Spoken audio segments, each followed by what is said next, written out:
안녕하세요. 부자 오빠입니다. 제가 ETF에 관한 영상을 올리면 질문글이 꽤 많이 올라오는 편인데 오늘도 기억에 남는 질문글이 있어서 제 개인적인 생각을 한번 말씀드려 보겠습니다. 메타버스 ETF에 관한 질문이신데 코덱스와 타이거에서 한 달 전에 메타버스 관련 ETF를 출시했거든요. 제가 알고는 있었는데 솔직히 별로 관심이 없어서 일부러 찾아보진 않았습니다. 근데 수익률이 엄청 좋은가 봐요. 그래서 여기에 대한 제 생각을 물어보셨는데 저도 궁금해서 한번 찾아봤습니다. 일단 코덱스 K 메타버스 액티브라는 게 10월 13일에 상장이 됐더라고요. 기초 지수는 FN 가이드 K 메타버스 지수를 추종하고 국내 주식형입니다. 그러니까 국내 주식들로 이제 구성이 되어 있다는 얘기인데 제가 한 달 수익률 보고 정말 깜짝 놀랐습니다. 50%가 올랐더라고요. 50%가 한 달 만에. 아니 도대체 어떤 종목들이 들어가 있길래 이렇게까지 많이 올랐나 해서 찾아봤더니 솔직히 좀 모르는 종목도 많이 있었고요. 대체적으로 게임 개발업체나 뭐 연예기획사, 그리고 언택트 대장주인 네이버도 들어가 있었고, 카카오게임즈. 카카오게임즈는 요즘에 엄청 잘 나가고 있잖아요. 코스닥에 상장돼 있고, 저도 얼마 전에 매수했다가 꽤 많이 먹고 최근에 나왔습니다.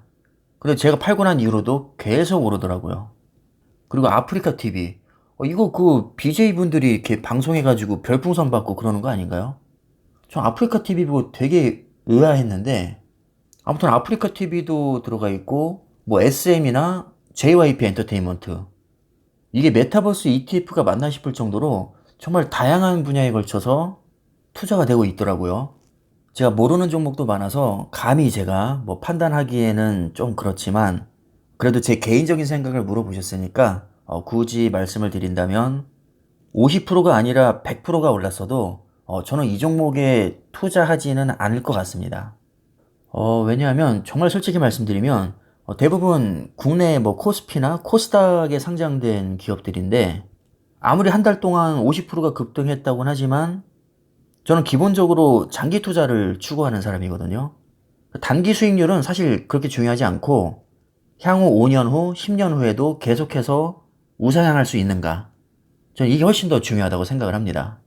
그런데 아시다시피 국내 코스피나 코스닥은 정말 심할 때는 10년 동안 제자리 걸음을 하기도 합니다. 이미 메타버스 관련해서는 세계적인 기업들을 모아놓은 메타라는 ETF가 나스닥에 상장이 되어 있습니다. 근데 최근 한 달 수익률을 보니까 뭐 거의 오르지 않았더라고요. 물론 저는 미국에 상장된 메타 ETF에도 투자를 하고 있지 않지만 만약에 저한테 메타 관련 ETF에 무조건 하나를 골라서 투자해라 라고 한다면 저는 미국에 상장된 메타에 투자할 것 같습니다. 왜냐면 구성 종목을 보시면 일단은 미국 기업이 76%를 차지하고 있고요.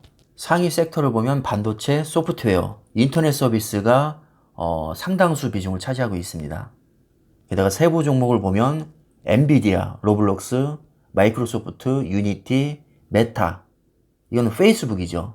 그리고 오토데스크, 아마존, 텐센트, C, TSMC, 정말 뭐 하나 빠지지 않고 세계 어디에 내놔도 인정받는 초우량 기업들로 구성이 되어 있습니다. 이렇게 상위 10개 기업의 56%가 투자되고 있는데 특히 엔비디아와 마이크로소프트, 메타 플랫폼스, 아마존, TSMC 이런 기업들은요. 제가 개인적으로도 너무너무 좋아하는 기업들이고 더 이상 수식어가 필요 없을 정도의 세계적인 초우량주죠. 비록 한 달 동안 수익률은 거의 없다시피 하지만 이런 기업들의 클래스를 봤을 때 당연히 저는 이 종목에 투자하는 게 맞다고 봅니다. 이렇게 좋은 메타버스 관련 ETF가 있는데도 사실 저는 개인적으로 투자하지 않고 있거든요. 왜냐면 모든 종목이 다 마음에 드는 게 아니라 제가 사실 좀 마음에 안 드는 종목도 몇 개 포함되어 있기 때문입니다.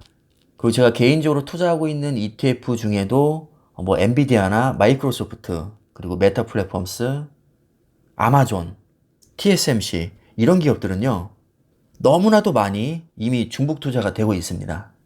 예를 들면 엔비디아는 제가 개별 종목으로는 미국 주식 중에 제일 많이 투자를 하고 있고 뭐 FNGU, 불즈 이렇게 3배 레버리지 ETN에도 투자가 되고 있습니다. 이런 식으로 제가 이미 투자하고 있는 ETN이나 ETF, 심지어 3배 레버리지에서조차 이 메타버스에 관련된 기업들이 상당수 이미 투자가 되고 있기 때문에 굳이 제가 메타라는 테마를 가진 별도의 ETF에 지금 투자를 하지 않고 있습니다.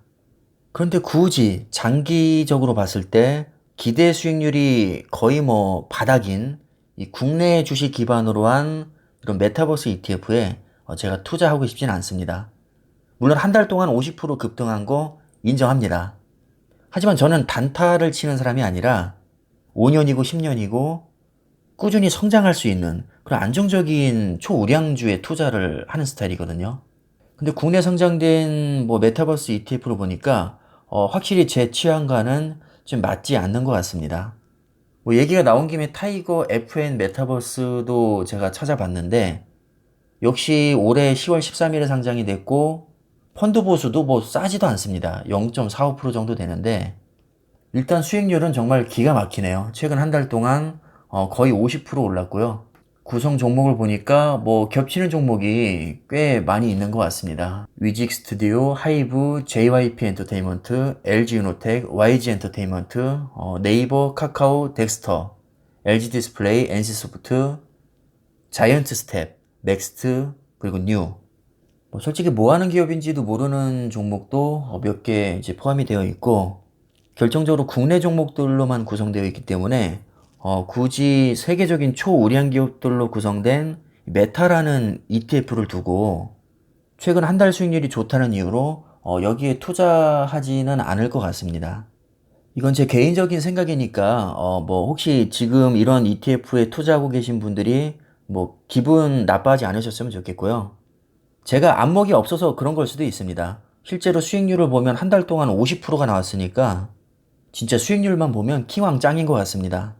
실제로 이 ETF에 출시 초기부터 투자하신 분들은 아마 엄청난 수익을 지금 거두셨겠죠. 제가 뭐 메타버스 ETF에 투자하시는 분들을 폄하하거나 ETF 자체를 폄하하는 것이 아니고 우리 구독자님께서 뭐 제 개인적인 생각을 물어보셨으니까 만약에 저라면 굳이 국내에 상장된 ETF에 투자하기보다는 세계적인 초우량 기업들로 구성된 미국에 상장된 메타에 투자하는 게 나을 것 같다는 것이고요. 사실 저는 메타에도 투자를 하지 않고 있습니다. 그 이유는 제가 아까 말씀을 드렸죠. 거기에 포함된 종목들이 제가 이미 투자하고 있는 다른 ETF에 투자가 되고 있고 제가 투자하고 싶을 정도로 그렇게 확 매력을 끌어당기지는 않는 것 같습니다. 저는 메타버스 대장주는 엔비디아와 페이스북이라고 생각을 하거든요. 심지어 페이스북은 사명을 메타로 바꾸기까지 했습니다. 아예 메타버스에 올인하겠다는 얘기죠. 저는 그 중에서도 특히 엔비디아가 메타버스의 세계 최고의 대장주라고 생각을 합니다. 그래서 개별 종목으로도 많이 투자를 하고 있는 것이고 제가 뭐 그렇게 부자가 아니기 때문에 사실 투자금이 한정되어 있거든요. 이 한정된 투자금에서 꾸역꾸역 사려다 보니까 상대적으로 관심도가 떨어지는 메타에는 제가 투자를 하지 않는 것 같습니다. 최대한 솔직하게 말씀을 드렸는데 이 정도면은 아마 이제 대답이 됐을 것 같습니다. 저는 일개 개인 투자자일 뿐이고 전문가도 아닙니다. 그리고 제가 은근히 똥손이라 뭐 제 말은 그냥 참고만 하시고요. 여러분들 마음에 드시면 얼마든지 투자하셔도 좋을 것 같습니다. 항상 성투하시기를 바라겠고요. 오늘 영상은 여기까지 하겠습니다. 감사합니다.